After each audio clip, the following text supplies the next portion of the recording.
এই সূরাটি আয়তনে ছোট হলেও মর্যাদার বিচারে কোরআনে কারীমের শ্রেষ্ঠতম সূরাসমূহের মধ্য থেকে অন্যতম।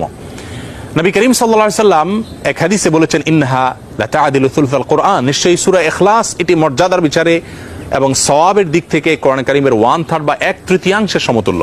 বুখারীর এক বর্ণনা থেকে বোঝা যায় নবী সাল্লাল্লাহু আলাইহি সাল্লাম সূরা ইখলাস একবার পাঠ করলে কোরআন কারীমের 1/3 তেলাওয়াত করার সমান সওয়াব পাওয়া যাবে, সেটি বলেছেন।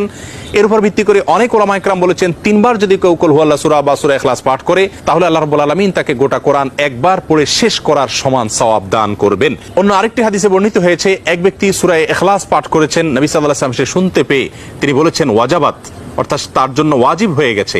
সাহাবা ইকরাম জিজ্ঞাসা করেন, ইয়া রাসূলুল্লাহ কি ওয়াজিব হয়ে গেছে? তিনি বলেছেন তার জন্য জান্নাত ওয়াজিব হয়ে গেছে, জান্নাত আবশ্যক হয়ে গেছে।